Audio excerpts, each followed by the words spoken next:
மெரிபா paneer soda. I trust மெரிபா.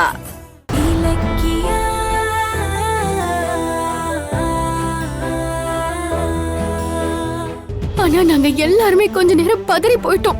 நீங்க எதுக்கு தேவையில்லாம கார்த்திக் கூட சண்டை போட்டீங்க? நான் எங்க சண்டை போட்டேன்?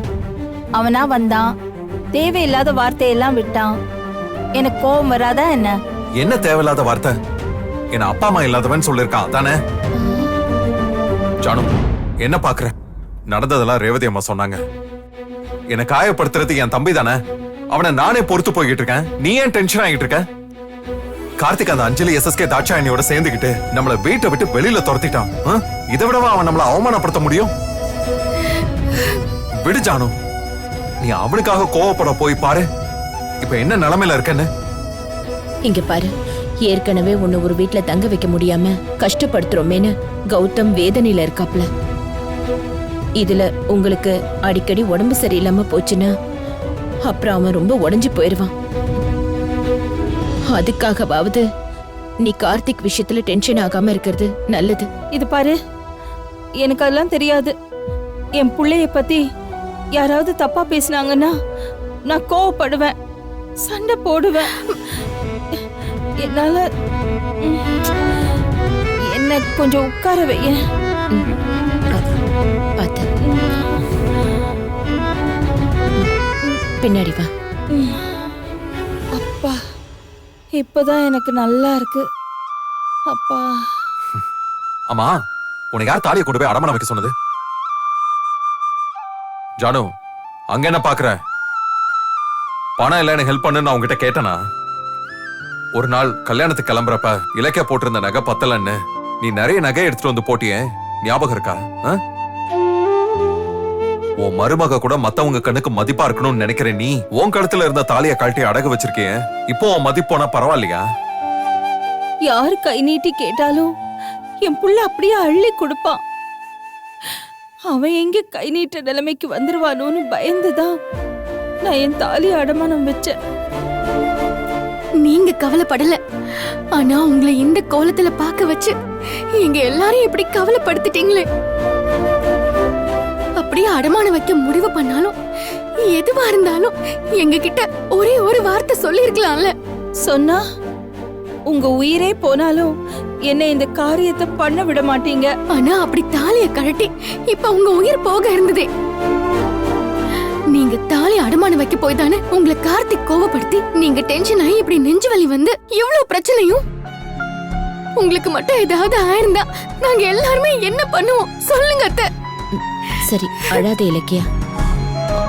நான் உன்னை ரொம்ப கஷ்டப்படுத்துறேன் ஜானு. பா, எனக்கு என்னப்பா கஷ்டம்? ஏன் இப்படி பேசுற? என்னாலதானே உனக்கு இந்த பிரச்சனை எல்லாம்.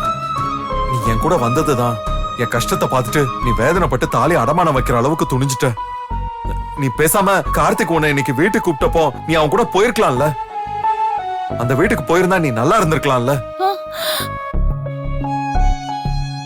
என்ன விடு, என்ன பிரிஞ்சு என்ன மறந்து என்ன ஒதுக்கி உங்க ரெண்டு பேராலையும் வாழ முடியுமா?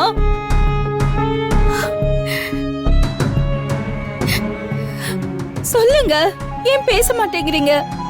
என் புள்ள பணம் இல்லாம தவிக்கிறத பார்த்து நான் அந்த வீட்டுல போய் சந்தோஷமா இருக்கணுமா? நான் செத்தாலும் கௌதம் மடியில தான் சாவேன்.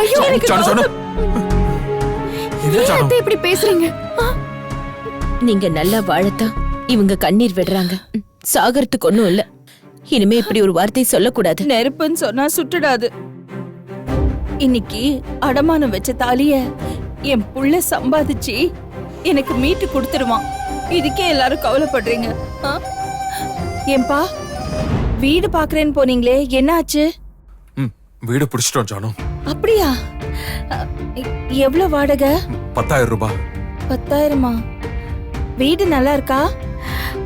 அருமையா இருக்காத்த. நம்ம 4 பேரும் தாராளமா தங்கலாம். அப்படியா?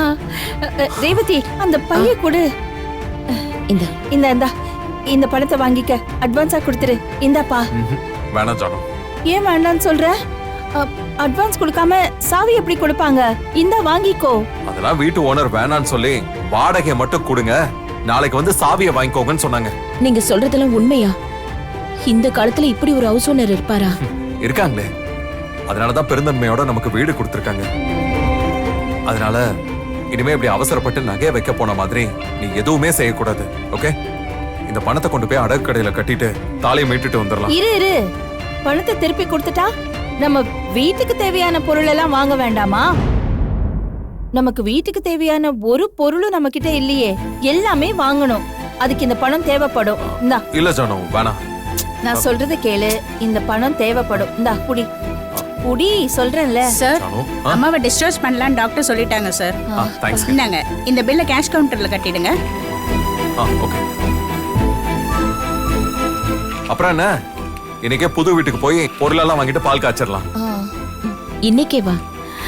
ஆமாமா, நம்ம கோவில்ல படுக்கிறதுக்கு நேத்து ஒரு நாள் பூசாரி ஒத்துக்கிட்டதே பெருசு. இன்னைக்கும் போய் அவரை தொந்தரவு பண்ணக்கூடாது. நமக்கு தான் வீடு கிடைச்சிருச்சுல்ல, புது வீட்டுக்கே போயிடலாம். சரி, உங்க இஷ்டம். கௌதம், நீங்க முன்னாடி போய் பில்ல கட்டுங்க, நாங்க அத்தையை கூட்டிட்டு வரோம். சரி, வாங்க. சரிப்பா. பார்த்து. பார்த்து வாங்க அத்தை. ஓ, என்ன அஞ்சலி, கேபின்ல இவ்ளோ சேஞ்சஸ் ஆயிருக்கு? இத்தனை நாளா இந்த கேபின் கௌதமோடதா இருந்துச்சு. இன்னையில இருந்து இது உங்களோடது. அதனாலதான் இந்த சேஞ்சஸ். என்ஜாய் கார்த்திக். எத்தனை தடவை இந்த கேபினுக்கு வரும்போது அடிமை மாதிரி கௌதம் சொல்றதை கேட்டு தலையாட்டிட்டு போயிருக்கேன்னு தெரியுமா? இப்பதான் எனக்கு சந்தோஷமா இருக்கு.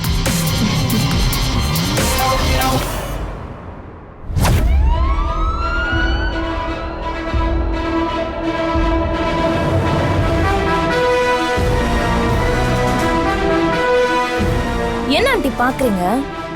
குலுக்கல்ல என் பேர் வந்த உடனே ஆபீஸ்க்கு போன் பண்ணி அஞ்சலி என்டர்பிரைசஸ்னு போர்டை மாத்த சொல்லிட்டேன். எப்படி இருக்கு போர்டு? நல்லா இருக்கா? சும்மா கெத்தா மாசா சூப்பரா இருக்குல்ல? ஏய், திறமையால கிடைச்சாதான் மாசு கெத்தெல்லாம். இதெல்லாம் உனக்கு அதிர்ஷ்டத்தால கிடைச்சது. சும்மா துள்ளாத. அந்த அதிர்ஷ்டம் கூட உங்களுக்கு கிடைக்கலையா ஆண்டி?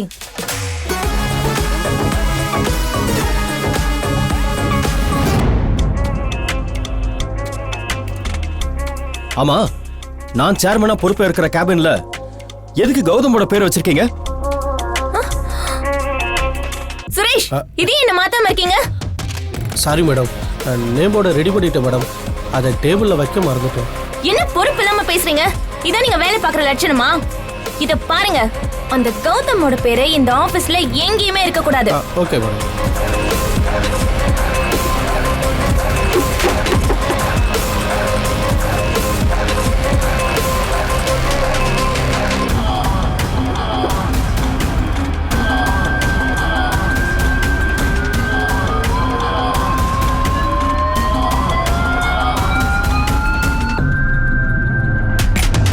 இப்பதான் கேபினுக்கே ஒரு மரியாதை வந்திருக்கு. கார்த்திக், நீங்க சேர்மனா பதவி ஏத்துக்கிறதுக்கு இதுதான் நல்ல நேரம். போய் சேர்ல உட்காருங்க. என்ன யோசிச்சுட்டு இருக்கீங்க? சேர்ல உட்காருங்க, வாங்க. ஒரு நிமிஷம் அஞ்சலி, அந்த சேர்ல அத்தை உட்காரட்டும்.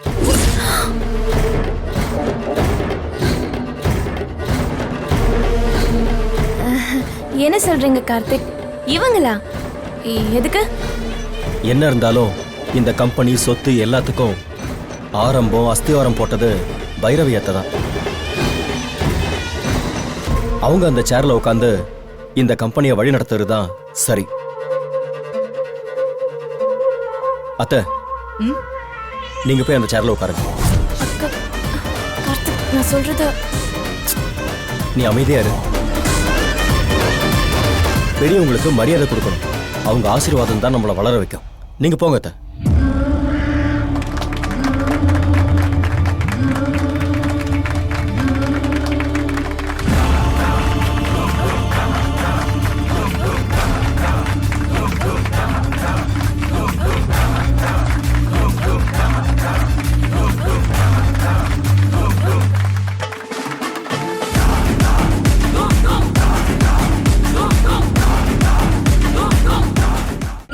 உங்களுக்கு பிடிச்சிருந்தா லைக் பண்ணுங்க, கமெண்ட் பண்ணுங்க அண்ட் ஷேர் பண்ணுங்க.